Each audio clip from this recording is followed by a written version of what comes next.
지갑을 찾으러 간 게 그렇게 끔찍한 진실을 보게 될 줄은 몰랐습니다. 그날은 평소처럼 반찬 몇 가지를 바리바리 싸서 딸 서진이 집에 다녀온 날이었습니다. 딸아, 몸 좀 챙기면서 일해라. 이번엔 애호박 볶음도 넣었어. 오랜만에 밝게 웃던 딸 얼굴이 아직도 아른거렸습니다. 이젠 정말 행복해졌구나. 그런 생각에 발걸음도 가벼웠습니다. 그런데 집에 도착하고 얼마 안 되어야 지갑이 없다는 걸 알아차렸습니다. 아차차 이놈의 깜빡증. 딸 집은 그렇게 멀지 않았기에 그냥 택시를 잡아 다시 갔습니다. 현관 앞에 도착했을 때 저는 초인종을 누르기도 전에 이상한 소리를 들었습니다. 내가 너한테 그렇게 하지 말랬지. 찰싹? 뭔가가 사람의 뺨을 때리는 소리였습니다. 심장이 덜컥 내려앉았습니다. 문은 잠겨 있지 않았고 살짝 밀리더군요. 그 순간 저는 그 장면을 봤습니다. 딸 서진이 낯선 중년 여인에게 뺨을 맞고 있었습니다. 바닥에 무릎을 꿇은 채 얼굴이 시뻘겋게 달아오른 우리 딸. 그 앞에 서 있는 여자는 마치 오래전부터 그 자리에 있었던 사람처럼 느긋하고 당당하게 저를 바라봤습니다. 어머, 당신 누구세요? 그녀는 눈 하나 깜빡하지 않고 웃으며 말했습니다. 그런데 그 웃음 뒤엔 30년을 기다려온 사람만이 가질 수 있는 서늘한 확신이 숨어 있었습니다. 어머, 아직도 이 애가 당신을 엄마라고 부르네요? 대단하세요. 거의 30년 동안 참 연기 잘하셨어요. 그 순간 제 안에서 뭔가 우수수 무너지는 소리가 들렸습니다. 그 여자의 얼굴은 낯설었지만 그 목소리엔 어딘가 익숙한 절망의 떨림이 배어 있었습니다. 하지만 그날 저는 직감했습니다. 지갑을 잃어버린 게 아니었구나. 내가 잃었던 건 서진이의 과거였고 곧 내 진실이었다는 걸. 그 여자는 가방에서 낡은 사진 한 장을 꺼냈습니다. 흑백 사진 속엔 갓난아기를 안고 있는 젊은 여인의 모습이 있었습니다. 30년 전 분당 H정신병원 앞에서 찍은 사진이에요. 그녀의 손이 떨리고 있었습니다. 사진 뒷면엔 예진이와 엄마라고 흐릿하게 적혀 있었습니다. 저는 이 아이를 찾으려고 거의 30년을 보냈어요. 사립탐정도 고용하고 전국의 고아원을 다 뒤졌어요. 그녀가 서진을 내려다보며 말했습니다. 그 시선엔 원망과 그리움이 뒤섞여 있었습니다. 그런데 이 아이가 이렇게 다른 사람 딸로 살고 있더라고요. 나는 숨이 막혔습니다. 그 사진 속 아기의 이마엔 작은 점 하나가 있었고 그것은 지금 서진이의 이마에 있는 점과 똑같았습니다. 이 애가 아직도 당신을 엄마라고 부르네요? 그 말이 귓가에서 맴돌 때마다 가슴이 철렁 내려앉았습니다. 30년간 쌓아올린 제 세상이 한순간에 흔들리고 있었습니다. 우리 서진이가 당신 딸이라니요? 말도 안 되는 소리 하지 마세요. 그녀는 차갑게 웃었습니다. 그 웃음 속엔 30년을 기다려온 복수의 쾌감이 서려 있었습니다. 그녀가 손에서 놓지 않던 낡은 서류 가방을 열었습니다. 안에서 나온 건 한 뭉치의 서류와 사진들이었습니다. 권소정이에요. 김혜진의 친모. 그 이름을 듣는 순간 30년 전 기억이 번개처럼 스쳐 지나갔습니다. 분당 H정신병원 병동 앞에서 매일같이 울부짖던 그 여자. 당신이 그때 병원에서. 맞아요. 당신 기억 좋으시네요. 권소정이 서진을 향해 한 걸음 다가갔습니다. 서진은 본능적으로 뒤로 물러섰습니다. 예진아, 엄마 목소리 기억 안 나? 그녀의 목소리가 갑자기 부드러워졌습니다.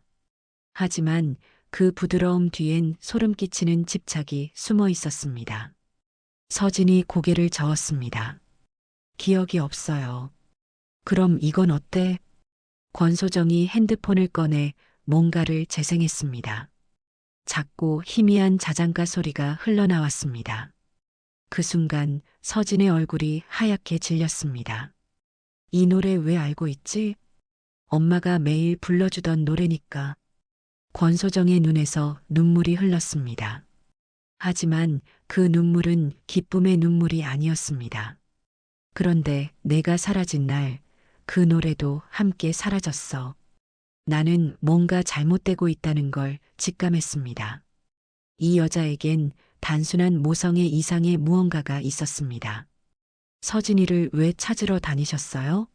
30년 동안이나. 권소정이 갑자기 웃음을 터뜨렸습니다. 그 웃음은 섬뜩했습니다. 왜냐고요? 그놈 때문이죠. 허명재 그 개새끼 때문에. 갑작스러운 욕설에 공기가 얼어붙었습니다. 권소정의 얼굴이 일그러지기 시작했습니다. 그놈이 예진이한테 뭘 했는지 아세요? 그녀가 가방에서 꺼낸 건 오래된 카세트 테이프였습니다. 라벨에는 증거자료라고 적혀 있었습니다. 이걸 들어보세요. 제가 몰래 녹음한 거예요. 테이프에서 흘러나온 건 아이의 울음소리였습니다. 그리고 남자의 거친 숨소리. 서진이 비명을 지르며 귀를 막았습니다. 그만해요. 그만해. 기억나지? 이제 기억나지? 권소정이 서진의 팔을 붙잡았습니다. 그녀의 소나기에 힘이 들어가고 있었습니다. 저놈이 내게 매일같이 했던 짓이야. 나는 권소정의 손을 뿌리쳤습니다. 미쳤어요? 왜 이런 걸 들려줘요? 미쳤다고요? 권소정의 눈빛이 변했습니다. 그 안엔 30년간 쌓인 광기가 소용돌이치고 있었습니다. 네, 맞아요. 저 미쳤어요. 허명재 때문에 미쳤다고요. 그녀가 서류 뭉치를 바닥에 흩뿌렸습니다. 정신병원 진단서, 아동보호소 신고서, 경찰 조서, 이 모든 걸 30년 동안 모았어요. 그놈을 잡기 위해서. 서진이 떨리는 목소리로 물었습니다. 그 사람은 어디 있어요? 몰라요. 증발해버렸어요. 권소정이 허탈하게 웃었습니다. 그래서 당신을 찾은 거예요. 그놈의 흔적이 남아있는 유일한 사람. 그때 나는 깨달았습니다. 이 여자가 서진을 찾은 건 모성애 때문이 아니었습니다. 복수 때문이었습니다. 서진이를 어떻게 하려는 거예요? 증인으로 세울 거예요. 그놈의 죄를 증명할 유일한 증인으로. 권소정이 서진을 똑바로 바라보며 말했습니다. 예진아, 이제 내가 기억해내야 해. 그놈이 내게 한 모든 짓을. 서진이 고개를 저었습니다. 기억하고 싶지 않아요. 기억해야 해. 권소정이 소리쳤습니다. 그래야 그놈을 감옥에 보낼 수 있어.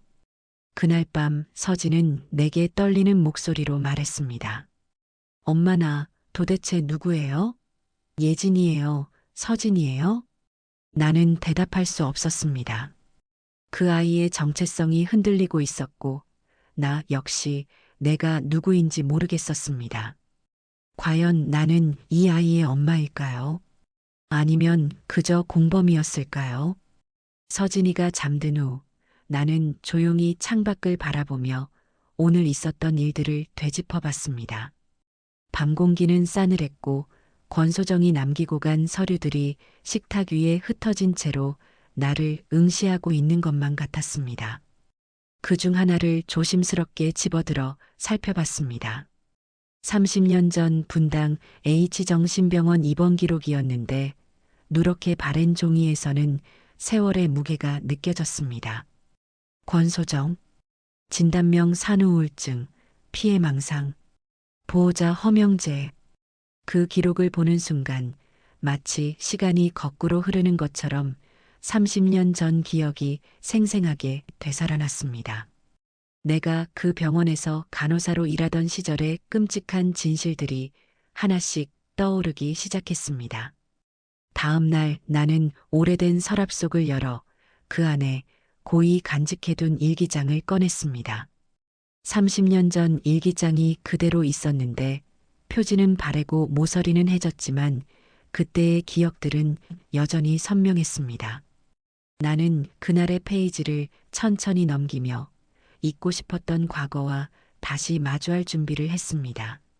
30년 전 여름, 새 환자가 들어왔다. 권소정, 25세. 일기를 읽으며 그날의 기억이 마치 어제 일처럼 생생하게 되살아났습니다. 권소정은 남편 허명재에 의해 강제 입원당한 상태였는데 그녀의 눈빛에는 절망과 분노가 뒤섞여 있었습니다. 아내가 출산 후 이상해졌어요. 아이를 해칠까봐 무서워서요. 허명재가 원장에게 했던 말이 기억났습니다. 하지만 권소정의 상태는 그가 말한 것과 달랐습니다. 권소정은 울면서 계속 같은 말을 반복했는데 그 목소리에는 한 어머니의 절절한 호소가 담겨 있었습니다. 예진이를 돌려줘요. 내가 키울 수 있게 도와주세요. 그 사람이 우리 아기한테 이상한 짓을 해요. 저를 여기서 내보내주세요. 예진이랑 멀리 가서 둘이서 살고 싶어요. 하지만 의료진은 그녀의 말을 망상으로 치부했고 산후 우울증 환자의 피해망상이라고 진단서에 기록했습니다. 간호사님, 제발 도와주세요. 저만 나갈 수 있으면 예진이를 데리고 안전한 곳으로 갈 수 있어요. 나는 처음엔 의료진의 진단을 의심하지 않았지만 권소정의 절규를 매일 듣다 보니 뭔가 이상하다는 생각이 서서히 들기 시작했습니다. 간호사님, 제발 믿어주세요. 그 사람이 예진이한테 하는 짓이 아버지가 할 일이 아니에요. 권소정이 나를 붙잡고 울며 말할 때마다 그녀의 손톱은 피가 날 정도로 뜯어져 있었고 눈은 늘 충혈되어 절망의 색을 띠고 있었습니다. 밤마다 예진이 우는 소리가 들려요. 그런데 아무도 안 믿어줘요. 그녀의 방은 다른 환자들과 격리되어 있었는데 이는 허명재가 아내가 폭력적이고 위험하다고 주장했기 때문이었습니다. 며칠 후 허명재가 아이를 데리고 면회를 왔다. 그날의 충격을 지금도 잊을 수 없는데 허명재가 2살 난 예진이를 업고 병동에 나타났을 때의 그 이상한 분위기는 말로 표현할 수 없을 정도였습니다. 엄마 보고 싶어 해서 데려왔어요. 하지만 뭔가 이상했습니다. 아이는 엄마를 보자마자 울음을 터뜨리며 팔을 뻗었지만 허명재가 꽉 붙잡고 놓아주지 않았습니다. 권소정이 예진이를 보자마자 비명을 질렀습니다. 예진아, 엄마야, 이리 와. 아이가 엄마에게 가려고 발버둥 쳤지만 허명재가 아이를 더 세게 붙잡았습니다. 안 돼요. 아이가 흥분하면 안 좋아요. 허명재가 웃으며 말했습니다. 하지만 그 웃음 뒤엔 위협적인 기운이 숨어 있었습니다. 그때 나는 예진이의 팔에 난 멍을 발견했습니다. 그리고 아이의 기저귀에서 나는 이상한 냄새를. 허명재 씨, 예진이 팔에 멍이 있는데요? 허명재가 태연하게 대답했습니다. 아, 그거요? 아이가 넘어져서 그래요. 요즘 걷기 시작해서 자꾸 넘어져요. 하지만 그 멍은 넘어져서 생긴 것 같지 않았습니다. 손가락 자국처럼 보였습니다. 그리고 기저귀를 갈아줘야 할 것 같은데 집에서 갈아줄게요. 괜찮아요. 허명재가 서둘러 예진이를 안아들었습니다. 그 순간 아이가 작게 신음했습니다. 권소정이 그 소리를 듣고 비명을 질렀습니다. 예진아, 아픈 거야? 엄마가 여기 있어. 하지만 허명재가 막았습니다. 아내가 흥분하면 아이가 더 무서워해요. 면회는 여기서 끝내겠습니다. 그는 예진이를 데리고 황급히 나가버렸습니다. 권소정은 그 자리에 주저앉아 울기 시작했습니다. 내 아기가 아파하고 있어요. 그날 밤 나는 권소정을 다시 찾아갔습니다. 뭔가 확인하고 싶은 게 있었습니다.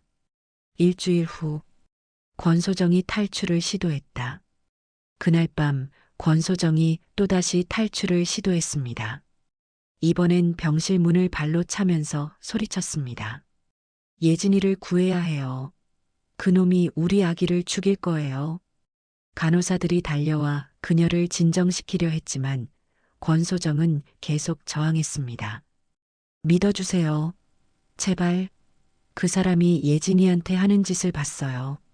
무슨 짓을 봤다는 거예요? 내가 물었습니다. 그 사람이 예진이를. 권소정이 입을 다물었습니다. 너무 끔찍해서 말할 수 없다는 표정이었습니다. 말해보세요. 정확히 뭘 봤어요? 밤에 예진이 방에 들어가서 아이를 만지고 이상한 소리를 내고 권소정이 떨리는 목소리로 말했습니다. 그리고 예진이가 울면 입을 막아버려요. 숨을 못 쉬게. 나는 소름이 돋았습니다. 그녀의 말이 거짓말 같지 않았습니다. 결국 권소정은 강제로 진정제를 맞고 격리병동으로 이송됐습니다. 그녀의 절규가 복도 전체에 울려 퍼졌습니다. 내 아기를 구해주세요. 제발. 그날 밤 나는 잠을 이룰 수 없었습니다. 권소정의 말이 계속 머릿속을 맴돌았습니다. 며칠 더 지나서 허명재의 진짜 모습을 보았다. 그날 허명재가 또 예진이를 데리고 왔는데 아이 상태가 더 심각했습니다. 옷이 더러워져 있었고 울음도 울지 못하는 상태였습니다. 아이의 목소리가 완전히 쉬어 있었습니다. 마치 너무 많이 울어서 더 이상 소리가 나지 않는 것 같았습니다. 예진이가 감기에 걸렸나 봐요. 목소리가 이상해요. 허명재가 태연하게 말했습니다. 하지만 아이의 상태는 단순한 감기가 아니었습니다. 내가 기저귀를 갈아주려 하자 허명재가 막았습니다. 괜찮아요. 집에서 할게요. 아니에요. 간호사로서 확인해야 해요. 나는 강하게 말했습니다. 그리고 허명재가 잠깐 한눈을 판 사이 예진이의 몸을 확인했습니다. 그 순간 보고 말았습니다. 아이의 몸에 난 상처들을, 다리 안쪽에 붉은 자국들, 배에 난 손톱 긁힌 자국들, 그리고 말할 수 없는 곳의 상처들. 나는 숨이 막혔습니다. 이것은 학대가 아니라 성폭행이었습니다. 뭘 보고 있어요? 허명재가 다가왔습니다. 그 순간 그의 눈빛이 완전히 바뀌었습니다. 잘못 본 거겠죠? 그의 목소리에 위협이 섞여 있었습니다. 만약 이상한 소리라도 하면 당신도 권소정처럼 될 거예요. 나는 온몸이 떨렸습니다. 하지만 작게 고개를 끄덕일 수밖에 없었습니다. 네, 제가 잘못 본 것 같아요. 내 목소리도 떨리고 있었습니다. 허명재가 만족한 듯 웃었습니다. 허명재가 예진이를 안아들고 나가면서 말했습니다. 우리 예진이는 아빠를 제일 좋아해요. 그렇지, 예진아? 아이는 아무 반응도 하지 않았습니다. 그저 빈 눈으로 허공을 바라볼 뿐이었습니다. 그 주말 나는 우연히 충격적인 장면을 목격했습니다. 야간 근무 중이었는데 복도에서 이상한 소리가 들렸습니다. 권소정의 방 앞에 허명재가 서 있었습니다. 그는 창문 너머로 잠든 권소정을 바라보며 중얼거리고 있었습니다.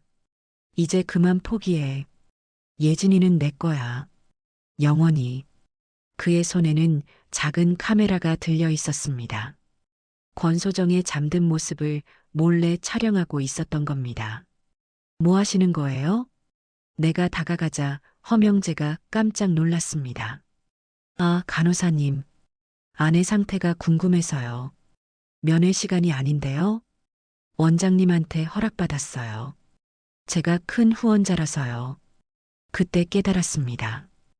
허명재가 돈으로 병원을 조종하고 있다는 걸. 며칠 후 더 끔찍한 일이 벌어졌습니다. 다른 간호사가 허겁지겁 달려왔습니다. 고 간호사, 큰일 났어요. 무슨 일인지 물어보니 권소정이 자해를 시도했다는 것이었습니다. 급히 그녀의 방으로 달려가니 손목에서 피가 흐르고 있었습니다. 왜 이런 짓을 했어요? 권소정이 힘없이 말했습니다. 그 사람이 어젯밤에 왔어요. 예진이 사진을 보여주면서 무슨 사진? 예진이가 다친 사진이요. 그러면서 말했어요. 내가 계속 떠들면 더 아프게 하겠다고. 나는 소름이 돋았습니다. 허명재가 권소정을 협박하고 있었던 겁니다. 그리고 저한테 편지를 쓰라고 했어요. 예진이를 포기한다는 내용으로. 권소정이 떨리는 손으로 말했습니다. 저는 쓰기 싫었어요. 하지만 그 사람이 제 손을 잡고 억지로. 그리고 바로 가져갔어요. 그녀의 목소리가 절망에 가득 차 있었습니다. 그 순간 모든 퍼즐이 맞춰졌습니다. 허명재는 권소정을 완전히 무력화시키려 하고 있었습니다. 그 다음 주 나는 원장실에 불려갔습니다. 원장의 책상 위에는 예진이의 서류가 놓여 있었습니다. 고 간호사, 예진이 건에 대해 이야기해보자. 무슨 말씀이세요? 권소정이 양육권을 포기했네. 그리고 허명재 씨가 단독 양육을 원한다고 해. 원장이 서류를 보여줬습니다. 권소정이 억지로 쓴 그 포기각서였습니다. 그런데 문제가 있어. 허명재 씨가 갑자기 연락이 안 된다는 거야. 무슨 말씀이세요? 며칠 전부터 행방불명이야. 아마 도망간 것 같아. 자기가 한 일들이 들통날까 봐서. 원장이 서류를 보여줬습니다. 권소정이 억지로 쓴 그 포기각서였습니다. 그래서 이 서류대로 진행하려고 해. 어차피 친아버지도 사라졌고 친어머니도 정신병자로 판정받았으니. 그날 밤 나는 마지막으로 권소정을 찾아갔습니다. 권소정 씨, 정말 포기할 거예요? 그녀가 고개를 저었습니다. 포기 안 해요. 절대로. 하지만 더 이상 어떻게 해야 할지 모르겠어요. 그럼 제가 도와드릴게요. 어떻게요? 예진이를 안전한 곳으로 데려갈게요. 그 사람이 절대 찾을 수 없는 곳으로. 권소정의 눈에 마지막 희망이 깃들었습니다. 정말 그렇게 해주실 거예요? 네. 하지만 조건이 있어요. 뭐든지 할게요. 예진이가 자랄 때까지 절대 찾지 마세요. 그래야 안전해요. 권소정이 눈물을 흘리며 고개를 끄덕였습니다. 알겠어요. 우리 예진이만 안전하다면. 그로부터 일주일 후 결심했다. 나는 더 이상 방관할 수 없었습니다. 하지만 정식으로 신고하기엔 증거가 부족했습니다. 그때 고 회장이 나타났습니다. 그는 이 병원의 이사이자 뒷거래를 담당하는 사람이었습니다. 고 간호사, 골치 아픈 일이 있다고 들었는데 고 회장이 은밀한 제안을 했습니다. 그 아이 우리가 해결해 주지. 허명재한테는 아이가 갑자기 사라졌다고 하고. 하지만 그의 눈빛에서 선의는 찾을 수 없었습니다. 고 회장의 해결은 아이를 구하는 게 아니라 문제를 없애는 것이었습니다. 해결이라니요? 구체적으로 어떻게요? 묻지 마. 그냥 조용히 사라지게 하는 거야. 아동학대 은폐 의혹이라도 나오면 병원 문 닫아야 해. 그 순간 깨달았습니다. 고 회장에게 예진이는 구해야 할 아이가 아니라 은폐해야 할 증거였습니다. 나는 거부했습니다. 아니요. 제가 데려가겠어요. 자네가? 위험한 일이야. 허명재가 가만히 있을 것 같나? 하지만 나는 이미 결심한 상태였습니다. 며칠 후 예진이를 구했다. 그날 새벽 허명재가 예진이를 데리러 오지 않았습니다. 며칠 기다려도 나타나지 않았습니다. 나중에 알았지만 그는 도시를 떠나 도망간 상태였습니다. 아마 자신의 행위가 발각될까봐 두려웠던 것 같습니다. 예진이는 병원에 혼자 남겨졌습니다.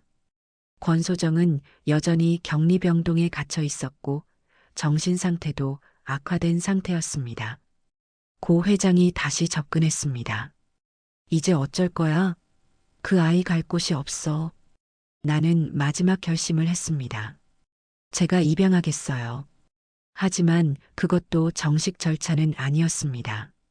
서류를 조작하고 이름을 바꾸고 모든 기록을 지웠습니다.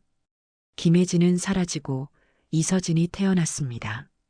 그 주말, 새로운 시작, 일기를 덮고 나서야 깨달았습니다. 나는 그 아이를 구했지만 동시에 진실도 함께 묻어버렸다는 걸. 권소정은 딸을 잃고 미쳐갔고 허명재는 사라져버렸습니다. 그리고 예진이는 모든 기억을 잃은 채 서진이 되었습니다. 그날 밤 서진이 뜻밖의 말을 꺼냈습니다. 엄마, 그 환자, 허명재 말인데요. 오늘 이상한 걸 가져왔어요. 내 심장이 멎을 뻔했습니다. 뭘 가져왔다고? 오래된 사진이요. 2살쯤 된 여자아이 사진. 그런데 그 아이가 저랑 너무 닮았어요. 서진이 핸드폰을 꺼내 보여줬습니다. 흐릿한 사진 속 아이의 모습이 어린 시절 서진과 똑같았습니다. 그리고 계속 중얼거려요. 이제 다시 만났다. 내 예진이가 날 기억해낼 거다라고. 나는 온몸이 떨렸습니다. 허명재가 서진의 정체를 완전히 알고 있다는 뜻이었습니다. 서진아, 그 환자 담당을 당장 다른 사람한테 넘겨. 왜요? 그리고 엄마, 혹시 저 진짜 이름이 예진이에요? 나는 대답할 수 없었습니다. 30년 전의 진실이 마침내 우리를 찾아왔다는 걸 어떻게 말할 수 있겠습니까? 그날 밤 서진은 내게 묻지 않고 외출했습니다. 그리고 다음 날 아침 침대 위엔 한 장의 쪽지가 놓여 있었습니다. 엄마, 모든 걸 알아야겠어요. 그 사람을 만나보겠어요. 서진이는 진실을 마주하러 갔습니다. 그리고 나는 30년 전 내 선택이 만들어낸 그림자를 처음으로 따라 나섭니다. 나는 대답할 수 없었습니다. 30년 전의 진실이 마침내 우리를 찾아왔다는 걸 어떻게 말할 수 있겠습니까? 그날 밤 서진은 내게 묻지 않고 외출했습니다. 하지만 이번엔 그냥 두고 볼 수 없었습니다. 나는 서진이 근무하는 병원으로 향했습니다. 30년 전의 그림자를 처음으로 따라 나서는 길이었습니다. 병원 복도는 을씨년스럽게 조용했습니다. 야간 당직실에서 들려오는 서진의 목소리가 가슴을 철렁하게 만들었습니다. 허명재 씨, 오늘은 왜 이렇게 늦게 오셨어요? CCTV 모니터를 통해 상담실 안을 볼 수 있었습니다.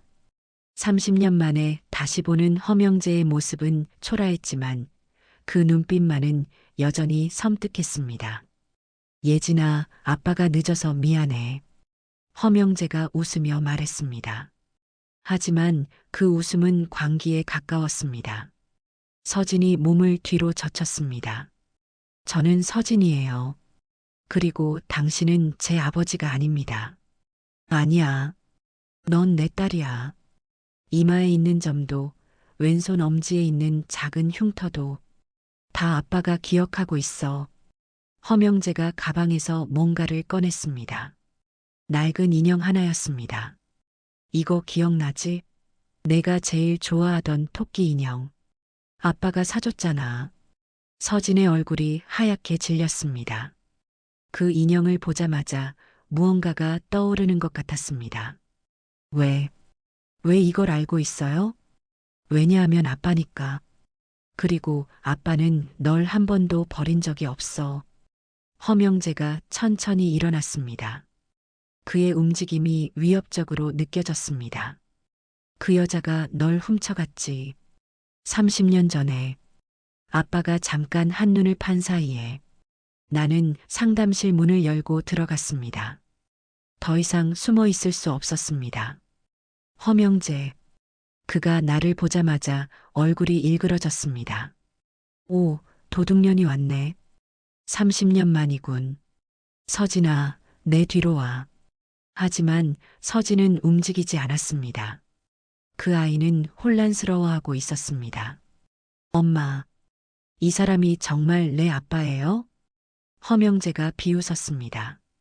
아직도 그 여자를 엄마라고 부르니? 불쌍한 내 딸. 그가 주머니에서 또 다른 것을 꺼냈습니다. 오래된 출생 증명서였습니다. 김혜진, 아버지 허명재, 어머니 권소정. 이게 진실이야. 서진이 떨리는 손으로 그 서류를 받아들었습니다. 그럼 권소정은 정말 내 엄마고 이분은 내 아빠라는 거예요? 나는 숨을 깊이 들이마셨습니다. 이제 모든 것을 말해야 할 때였습니다. 서진아, 그래. 생물학적으로는 그래. 허명재가 승리한 듯 웃었습니다. 하지만 이 남자는 너를 학대했어. 권소정을 정신병원에 가두고 너에게 끔찍한 짓을 했지. 거짓말. 허명재가 소리쳤습니다. 난 내 딸을 사랑했어. 세상 누구보다. 그게 사랑이었어요? 서진이 떨리는 목소리로 물었습니다. 어두운 방에 혼자 가둬놓고 이상한 짓을 하는 게 사랑이었다고요? 허명재의 얼굴이 변했습니다. 가면이 벗겨지기 시작했습니다. 넌 기억하는구나. 네, 조금씩 기억나요. 무서웠어요. 너무 무서웠어요. 서진이 울기 시작했습니다. 왜 엄마를 아프게 했어요? 왜 저를 그렇게 했어요? 허명재가 갑자기 웃기 시작했습니다. 그 웃음은 완전히 미친 사람의 웃음이었습니다. 기억하는구나. 내 예진이가 드디어 아빠를 기억해.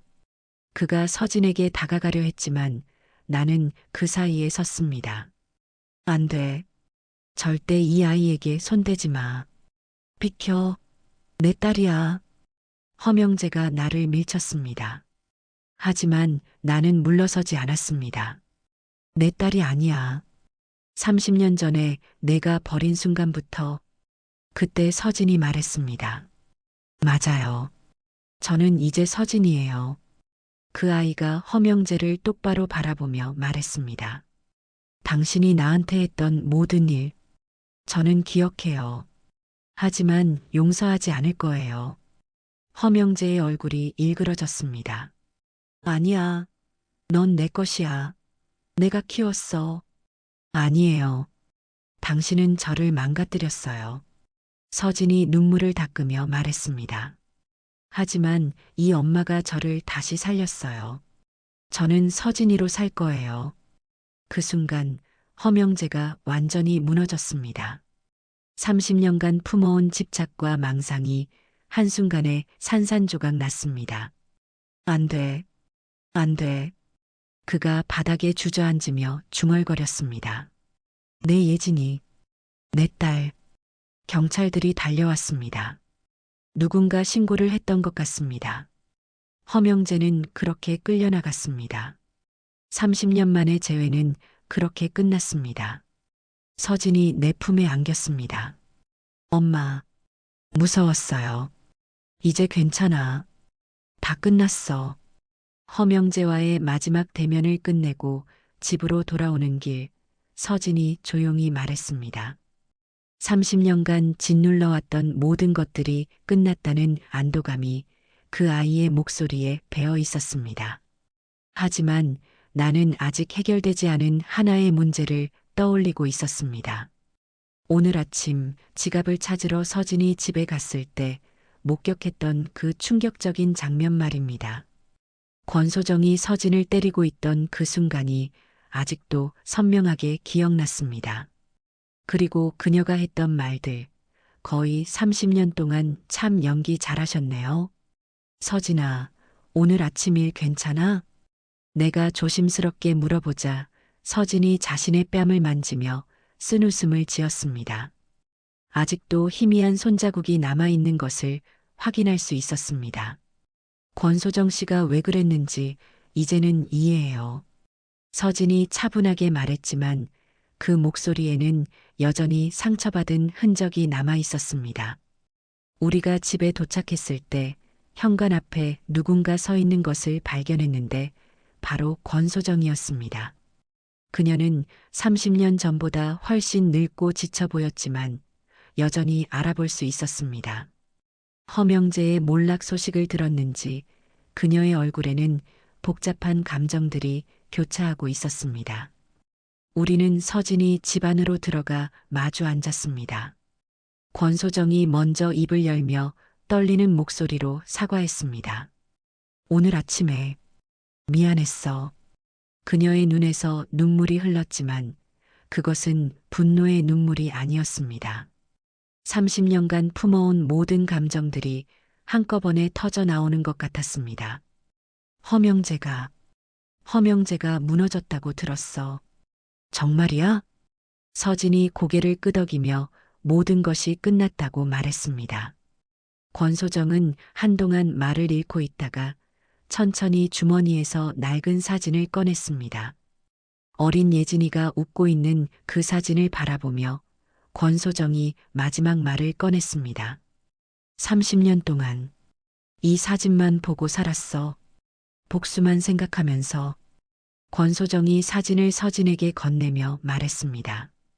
하지만 서진은 그 사진을 받지 않았습니다. 고마워요. 하지만 저는 이제 서진이에요. 서진의 단호한 말에 권소정은 잠시 당황했지만 곧 이해한다는 듯 고개를 끄덕였습니다. 그녀가 일어서며 마지막 인사를 했습니다. 그래, 그게 맞아.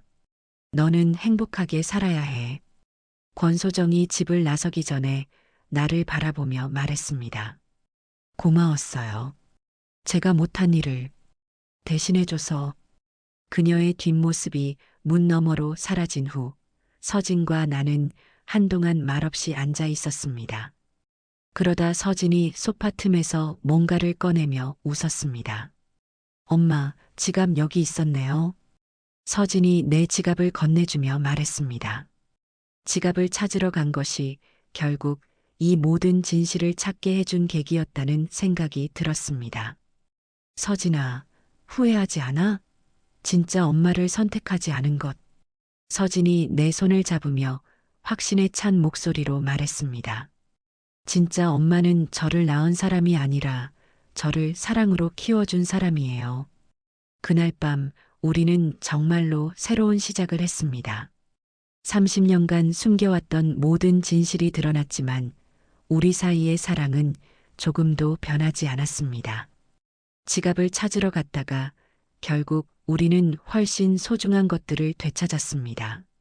서진의 진짜 과거도, 내 선택의 진정한 의미도, 그리고 우리의 진짜 관계도. 이제야 처음으로 우리는 서로를 진심으로 엄마와 딸이라고 부를 수 있게 되었습니다.